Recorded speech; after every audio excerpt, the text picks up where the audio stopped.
All right, Brendan says we're all set. We're streaming on Facebook and we are live on our web page. Thank you, Don. Thank you. Okay, I officially call this meeting of the Saratoga Springs Public Library Board of Trustees to order. Okay, as a first order of business, we have the approval of the September meeting minutes.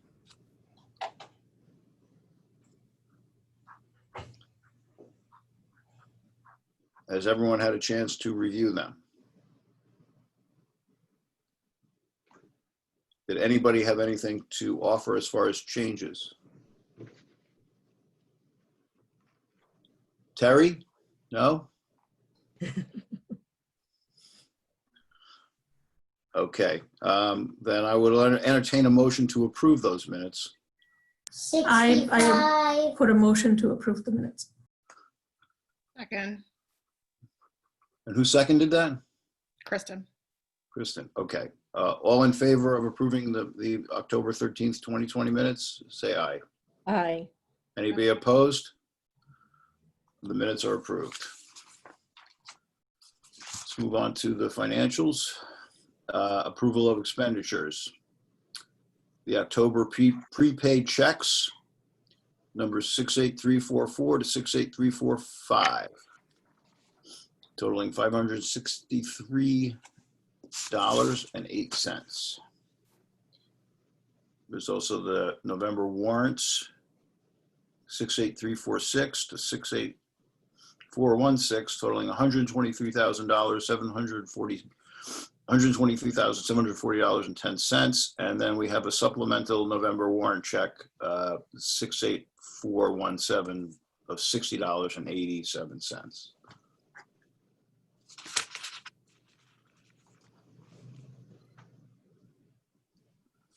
I move to approve the expenditures.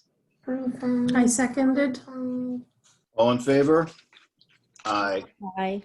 Any opposed? Motion carries. Then the financial reports, which includes the November warrant summary sheet, and the budget report and the income report. Does anybody have any questions about these?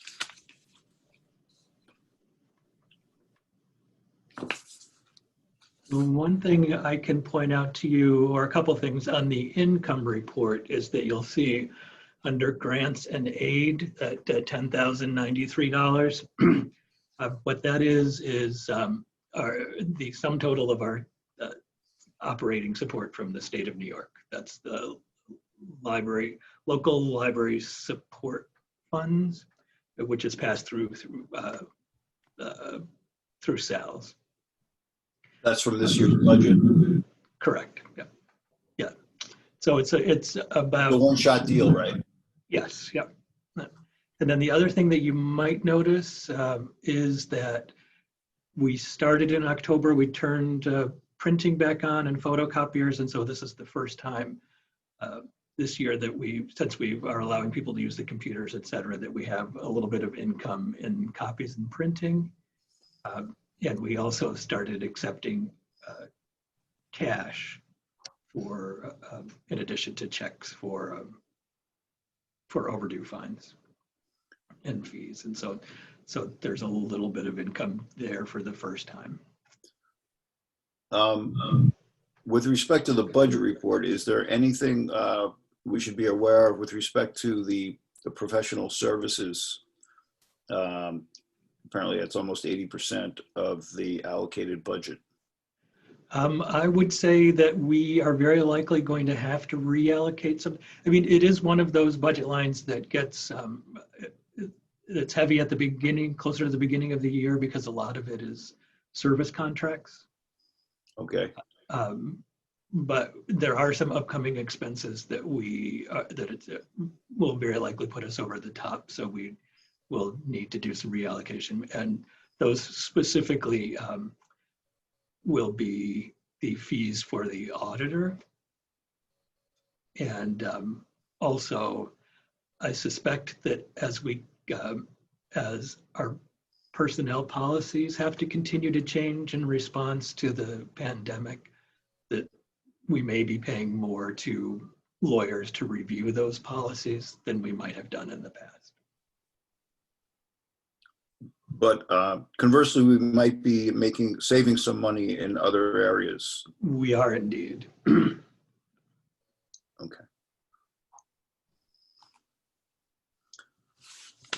Does anybody else have any questions about these reports? Like, I had a question about the fines. Yes. I know that it's been an issue in the past when some libraries were not collecting the fees and others were, and then where patrons were dropping them off. And all of that to. Right, to avoid it. Yeah, right. Right. So what's happening with that right now with the COVID situation and with us taking away overdue fines and things? Right. I don't know, maybe Jen Ferris has an answer to that. My feeling is that so far, I don't believe that any library has been charging fines since the shutdown in March. The forgiveness of fines sort of across SALs has I know it has been extended. So I don't know that it would be affecting us yet, but it might have the potential to do so in the future. And I know that some libraries are in discussions with SALs to turn their fines back on now that libraries are opening more. But I believe that up until this point, that hasn't happened yet. Jen F., do you have a sense of? I agree with everything you said. I haven't heard that anyone has turned it on. And also, everybody is being very forgiving when a patron says they returned something. So lost items or a replacement cost when a patron says I returned it have been forgiven as well.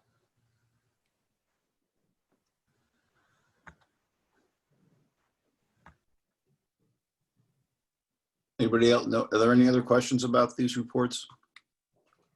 If not, I'll entertain a motion to accept these reports. I move to accept the November warrant summary sheet, the budget report, and the income report. I'll second that. All in favor? Aye. Aye. Aye. Any opposed? That motion passes.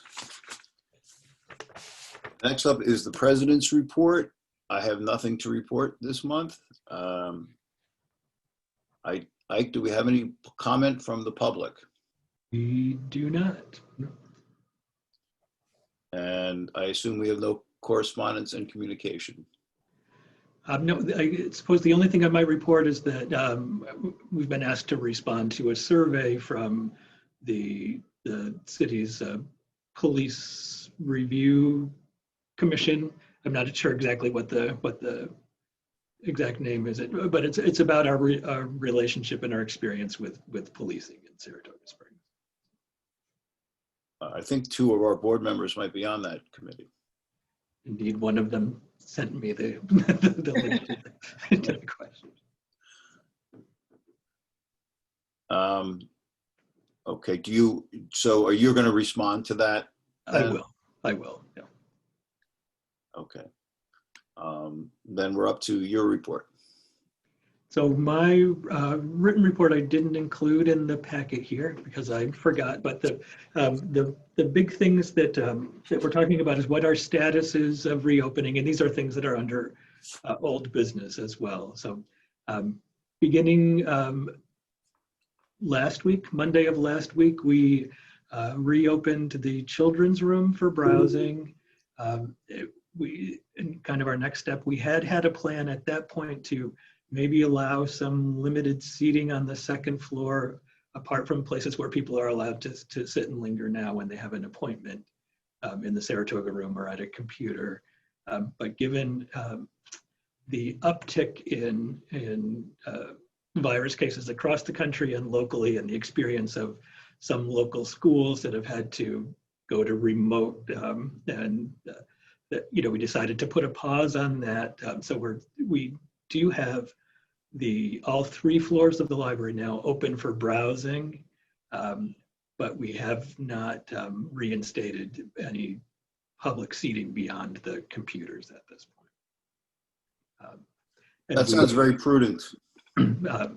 And we'll keep a very close eye on what's happening with the school's dashboard and the state's forward dashboard, but on the stats there, and probably I would think maybe reevaluate after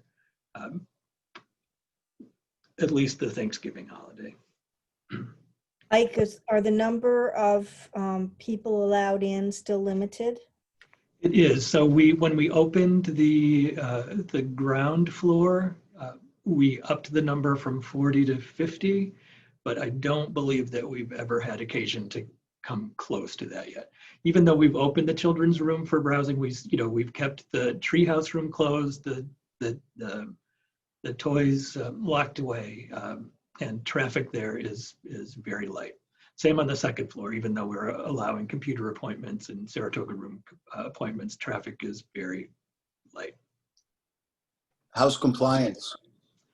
I think compliance is good. I think there have been very few instances, and usually what happens is that someone forgets to get their mask out of their car when they get out of their car to come in, and when we point it out to them, they go back and get it, or we have a small supply that we keep at the front door to give people if they don't have one. I think there's very little resistance. The thing that we have to remind people most about is that their face covering needs to cover their nose as well as their mouth. We get a lot of masks below the nose, and when we say, hey, maybe your mask slipped, they are usually chagrined and pull it right up. So I think all in all, it's been good.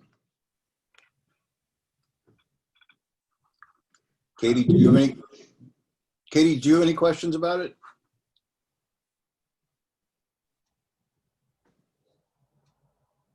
I don't think so. That all sounds great to me. And then the other big thing that we're working on, we just this afternoon, we had a meeting with the consultants about our strategic planning and what our next steps are in terms of our focus groups coming up. As a reminder, we've got one with this group or with the trustees next Monday at 5:30. That meeting really is at 5:30. So far, I mean, I think the response has really outpaced their expectations. I think in my written report, I said the last I knew that there were about 300 responses when they anticipated about 100. As of this afternoon, they said that 734 people had responded to that. Wow, that's impressive. And it was, and 734 people started it, and 74% of them finished it. They said, it's long, and they're taking it about an average of 12 minutes, I think is what they said, to complete it. So they should have lots of good data for determining what the focus groups should be. In my written report, I gave you the list of what they had been suggesting based on their initial responses. And we did talk about what they didn't include. There was a group to talk about services to seniors and a group to talk about sustainability issues. And we will add those in. Those were groups that we had originally. And we think that given the demographics of the people that are responding, which is really a majority of seniors, and the importance that we've placed on sustainability, that we'll want to bring those back. So we'll add those two groups to that list that was included in my written report. And can you just fill me in on how you have gotten the word out about the survey? So the biggest response came from an email that Gina sent to our constant contact list. That seemed to get the biggest bang for the buck. That is the #1 response place. So we have a number of different links so that we're able to track back where people are finding it. So it was from that link. The second was directly from our website, and that's one that that many of us have shared with people. I think third was, do you recall either Jen or Tara? Was Notifications on. Oh, notifications, and then there was one for personal appeals. So those seem to be the, And then social media. and social media, right? And social media 2, he said, which I believe was for Twitter. Great.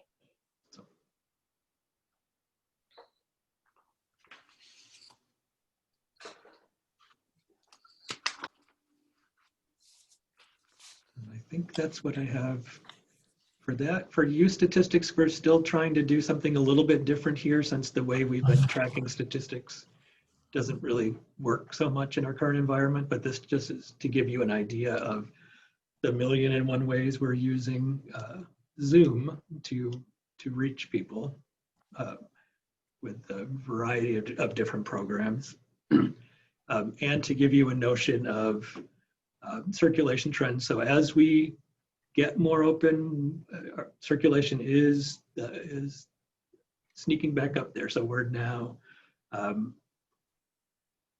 more than half of the circulation per month than we were before we closed. So it's growing slowly. It's evened out, but it is picking up.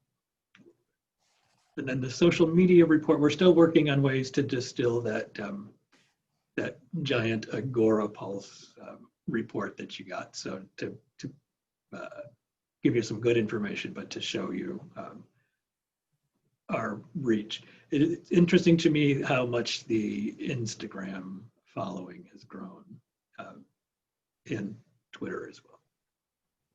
Both of those still, I think, are smaller than the Facebook following, but it gives it an idea of where things are trending.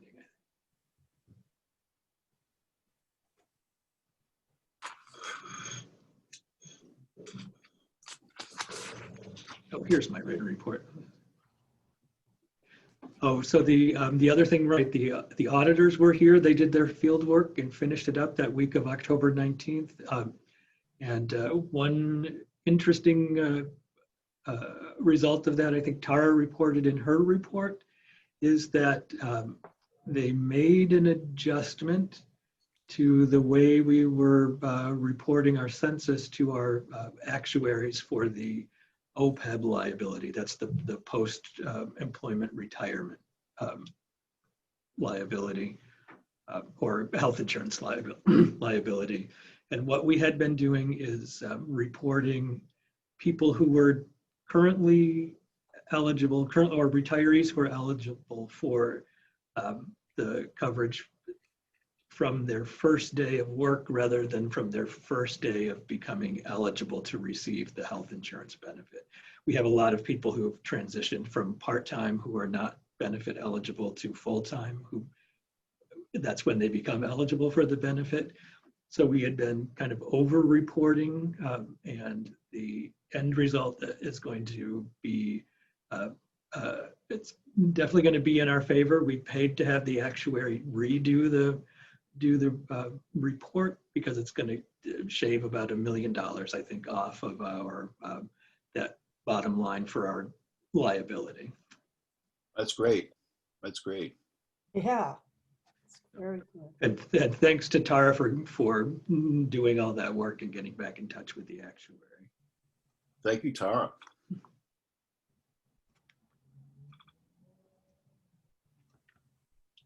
Okay. The department reports, I believe we're at, right? Yep. We are. Administration services. Jen F., do you have anything you wanted to point out? So this is actually mostly Don stuff here, and meeting rooms. So, and the one number on this, there's a lot of it that is crazy in these unusual times, but the one number that really stands out on this is reminds us how severely we underestimated electronic database usage. When you see that our annual target was 7,500 and year to date, we're at 72,000 nearly. Wow. Wow.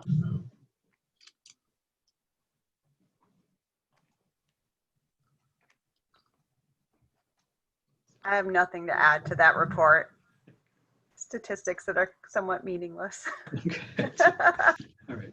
And just so people know, as I'm scrolling through this, for the purposes of this meeting, I didn't include the entire report. I just got the first page of most of them so that we know where we are on the agenda. But Jen, how's everybody doing in circulation back at their normal space and all of that? Is that going okay for everybody? We're still figuring out how to keep our distance from each other. We found new places to work in the building, and we should have it. You know, it's working out okay. At times, it seems very crowded, and the workflow ends at around 1 in the afternoon every day because we don't have returns because everything's going into quarantine. So people who are working the public service desk are waiting for the phone to ring and for patrons to come in and borrow materials. So there's, you know, they're catching up on email, and everyone can, if they choose to, go and do continuing education in between. But it's different, and it's just different. We're still adjusting to that, I guess is a fair thing to say. But everyone's seems to have good spirits about it and glad to be in the building. Good.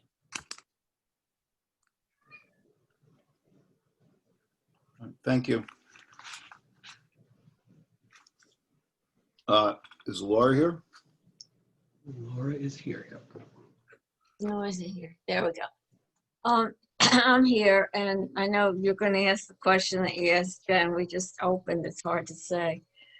It's going fine right now. I haven't had any problems. I had one kid who had a mask down underneath her nose, and I think she just slipped by the greeter and then pulled it down. Pulled it up when I pointed it out. And Saturday apparently was our busiest day. I spoke to Sarah today, but it wasn't like overly full or anything. We're just getting stuff and leaving, probably because it was a nice day to walk outside and they thought that stuff, you know, in the library. So word's getting out, so that's good. So everything seems to be going smoothly with that. As far as programs, okay.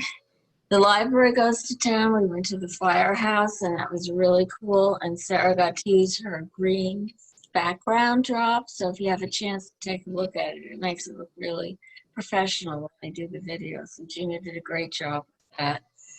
Renee, hopefully will get her story walk up again Tuesday. I think she's gotten it up twice because every other Tuesday it's been raining. But people do say that they've enjoyed it. And if you're every year on a Tuesday, you can take a story walk around the library. And her postcard program, we mailed a couple postcards out to Saratoga Springs, Utah. It's probably but I think we had about 40 so far as of last week when I checked. Okay. And what was I going to say? Oh, there are a few trends that I thought were kind of interesting. I was kind of wondering how my parenting programs would go,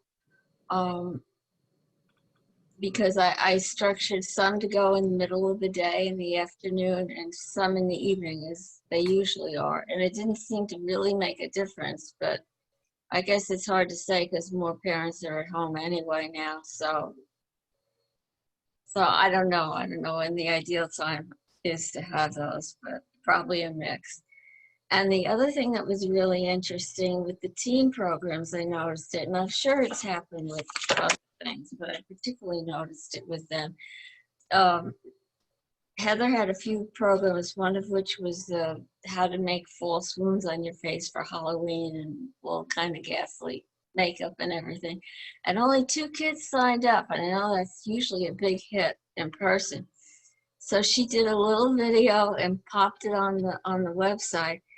and she's had 49 hits so far, which kind of makes me think that people just don't seem to be organized enough in their lives where schedules are so changing, especially if you have kids and they go to school one day and then they don't, and then they have to be isolated. So maybe the way to go is video, videoing, and also our craft bags have been really popular. We always run out of those, but it's first come, first served. It seems like the more spontaneous things tend to be working. And I guess if you have any questions about the other, describe everything. Thank you. Fake wounds just sounds like fun. You'd think that Yeah, was, I know. It's probably more fun in person, but the video really did it. Yeah. So, I don't know.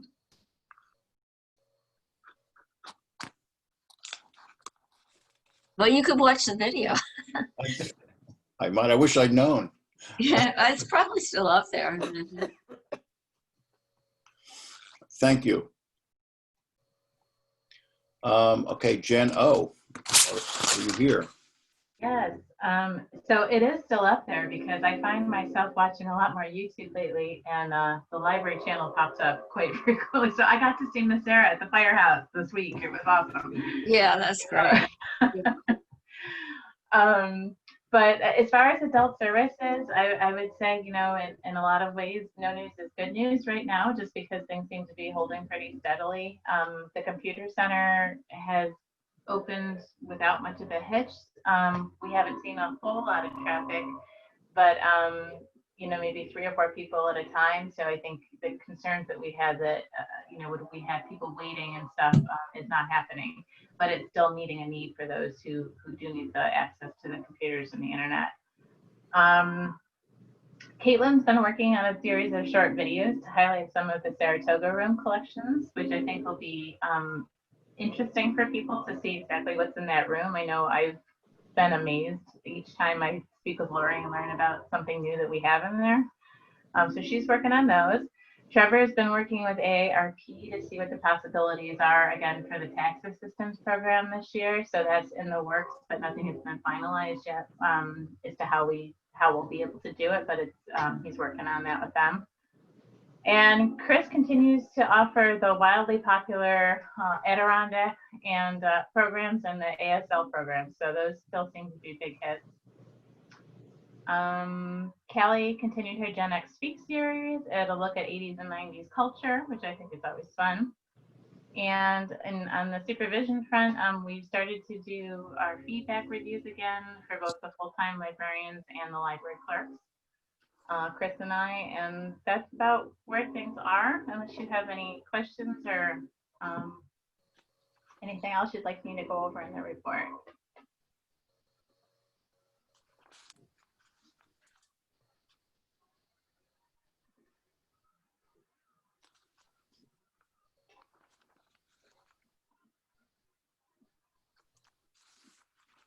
Does anybody have any questions for Jennifer? Okay, thank you, Jennifer. Thank you.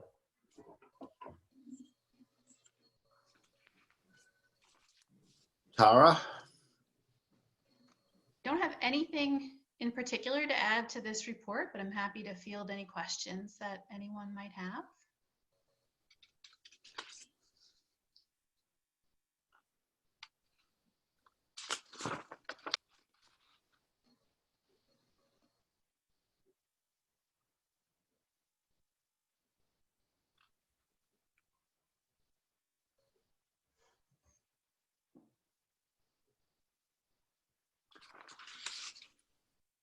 If there are no questions for Tara, let's move on to Rick.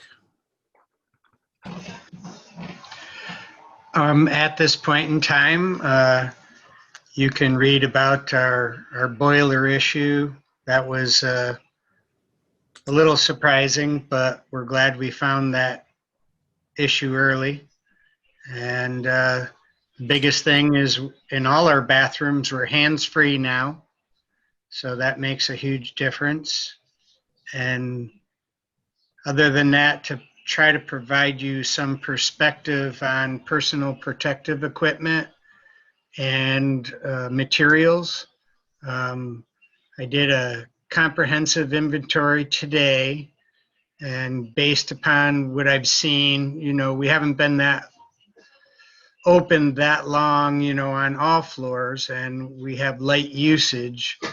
But based upon my projections, it looks like we have about 3.5 months to 4 months of PPE and cleaning materials. Probably our toughest item right now is the wipes, but people are doing a little better on fully using them to their potential, and at our staff meeting, we'll remind them about all the processes we have and the materials so we can operate in a safe and effective manner. Any questions?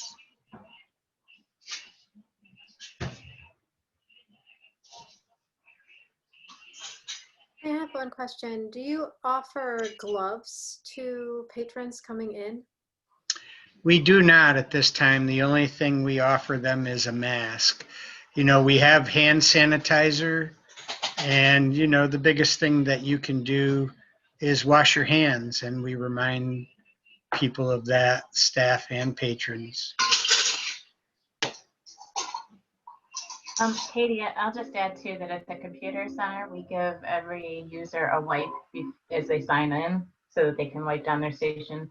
Yeah. Thank you.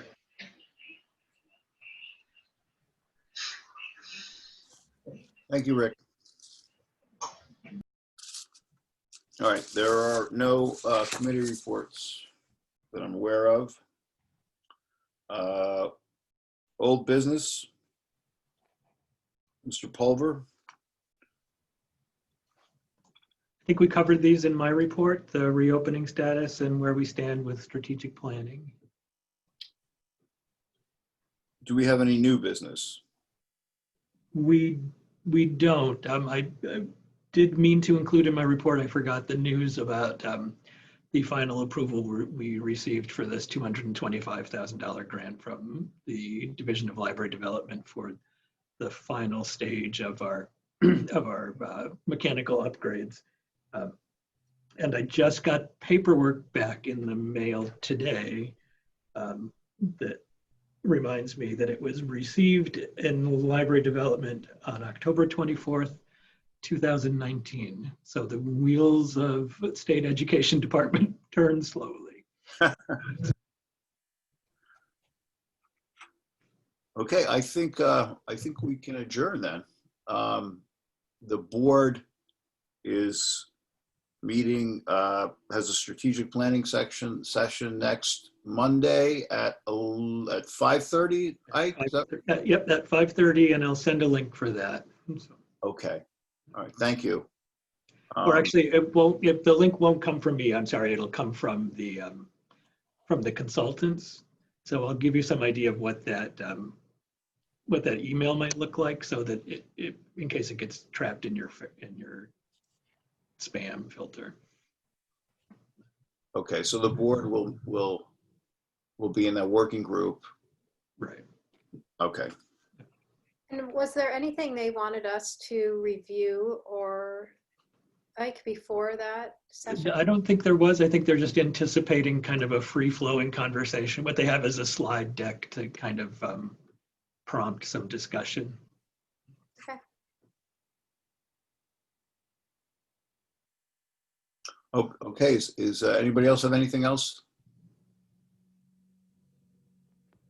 Okay, I guess we're adjourned. And we'll see each other in a week. Thank you. All right. Thanks. Good night, everyone. Thanks.